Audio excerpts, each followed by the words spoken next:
আসসালামু আলাইকুম এভরিওয়ান, কেমন আছেন সবাই? আশা করছি সবাই ভালো আছেন ইমানে এবং স্বাস্থ্যে। আলহামদুলিল্লাহ আমিও অনেক ভালো আছি। আচ্ছা, নতুন আরেকটি ব্লগ নিয়ে আপনাদের সামনে হাজির। আশা করছি আজকের ব্লগটি আপনাদের কাছে ভালো লাগবে।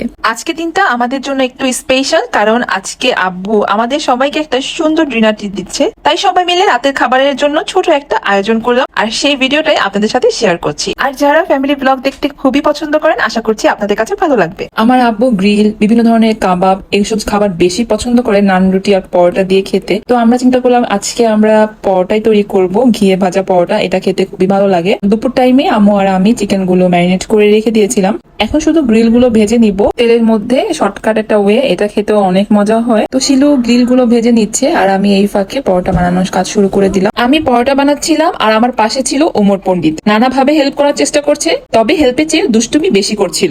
আজকে ও এত খুশি ছিল যে কি বলবো, মনে হচ্ছে ও বুঝেই গেছে আজকে বাসায় একটা ছোটখাটো পার্টি হচ্ছে। ছোট মানুষ হলেও ওর কথাগুলো একদম বড়দের মতো। ও এত খুশি ছিল, বারবার রায়ানকে মিস করতেছিল, বাট রায়ান তো পড়তে গিয়েছে, এই জন্য আর ভাইকে আর সামনে পাইনি। তো যাই হোক, সে দাঁড়িয়ে দাঁড়িয়ে ইচ্ছে মতন কাঁচা আটা খাচ্ছে। তার কাছে নাকি আজকে কাঁচাটাও অনেক মজা লাগছে। পরোটা নরম লেয়ারি করার জন্য আমি একটা ছোট ট্রিক ফলো করি। কর্নফ্লাওয়ার, পাউডার মিল্ক, চিনি আর ঘি একসাথে মিশিয়ে গোল করা পরোটার মধ্যে দিয়ে লেয়ার তৈরি করি, কিছুক্ষণ রেস্টে রাখি, এরপর আবার হালকা করে বেলে নিই। এবার এগুলো ভেজে নিলে আমাদের পরোটা একদম রেডি। ভাজাটা অনেক সুন্দর করে ভাজতে হয়। আমার কাছে একটু মচমচা পরোটা খেতে খুবই ভালো লাগে, তার জন্য আমি একটু মচমচা করে ভেজে নিচ্ছি। পরোটাটা তৈরি হয়ে যাওয়ার পর আমি বানিয়ে ফেললাম আমার খুব পছন্দের গার্লিক সস। দেখতে যেমন সুন্দর, খেতেও অসাধারণ। আমার বাসার সবাই এই সসটা খুব বেশি পছন্দ করে। আমি টেবিলটাকে একটু সাজিয়ে নিচ্ছিলাম আর এখানে আপু দই এনেছিল। এই দইটা অনেক মজা। এখানে শিলু চিকেনের গ্রেভিটাকে কষিয়ে নিচ্ছে ভালো করে। এই গ্রেভিটার মধ্যে আমি একটু করে সস দিয়েছি। সসের মধ্যে ছিল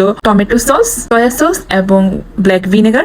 এটা দিলে খেতে অনেক মজা হয়। গ্রেভিটা একটা স্পাইসি এবং বারবিকিউ ফ্লেভার ক্রিয়েট হয়, তো এটা খেতে অনেক মজা হবে। তার জন্য এটাকে ভালো করে কষিয়ে নিচ্ছি। আলহামদুলিল্লাহ সব রান্না শেষ, সব খাবার আমি টেবিলে পরিবেশন করে দিয়েছি। আজকের ডিনারে এই ছিল আমাদের খাবার। সবকিছু একসাথে দেখে সত্যি অনেক ভালো লাগছিল। এখন পরিবেশনের পালা। প্রথম দিলাম ওমরকে। আসলে অনেক দুষ্টুমি করতে করতে এক পর্যায়ে সে ঘুমিয়ে গিয়েছিল। পরে ঘুম থেকে উঠে খেতে বসেছে।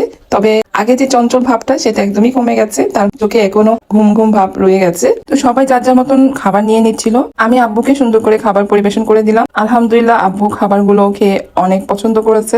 আর বিশেষ করে চিকেনের যে গ্রেভিটা ছিল ওইটা নাকি পরোটা দিয়ে খেতে তার কাছে অনেক বেশি ভালো লেগেছে। চিকেনটা আর গ্রেভিটা দেখতে আসলে অনেকটা লোভনীয় হয়েছে। আলহামদুলিল্লাহ খেতেও খুবই মজা হয়েছে। সবাই খেয়ে অনেক প্রশংসা করেছে। সবাইকে খাবার সার্ভ করে দেওয়ার পরে আমি এবার খেতে বসে পড়লাম। সত্যি বলতে সবকিছু অনেক মজা হয়েছে। বিশেষ করে পরোটাটা আমার কাছে দারুণ লেগেছে। আর গ্রিলে থাই পিসের মশলাটা খুব সুন্দরভাবে ঢুকেছিল। তবে বেস্ট পিসটা যদি আর কিছুক্ষণ ম্যারিনেট করে রাখতে পারতাম তাহলে হয়তো আরো বেশি জুসি আর ফ্লেভারফুল হতো। তারপর আলহামদুলিল্লাহ সব মিলিয়ে খাবারটা খুব ভালো লেগেছে। পরিবারের সবাইকে নিয়ে একসাথে খেয়েছি, এটাই অনেক বেশি। আলহামদুলিল্লাহ এভাবে আজকে সুন্দর পারিবারিক ডিনারটা শেষ হলো হাসি খুশি এবং অনেক কথার মাঝখানে। আব্বুকে আবারও অনেক অনেক ধন্যবাদ এত সুন্দর একটি ট্রিট দেওয়ার জন্য। আল্লাহ তাকে সুস্থ রাখুক এবং সবসময় ভালো রাখুক, আমিন। আমার আব্বু আম্মুর জন্য সবাই দোয়া করবেন। আজকে ডেজার্টে ছিল দই আর মিষ্টি। মিষ্টিটা নিয়ে আসা হয়েছিল বরিশাল থেকে, আর বরিশালের বিখ্যাত রসগোল্লা নামে পরিচিত। আসলে খুবই মজা। কে কে বরিশালের রসগোল্লা খেয়েছেন আর আপনাদের কাছে কেমন লেগেছে চাইলে অবশ্যই কমেন্টস এর মাধ্যমে জানাতে পারেন। এই ছিল আজকে আমাদের ফ্যামিলি ফিস্ট। যদি আজকের ব্লগটি আপনাদের কাছে ভালো লেগে থাকে তাহলে অবশ্যই একটি লাইক করবেন, কমেন্টস করে যাবেন।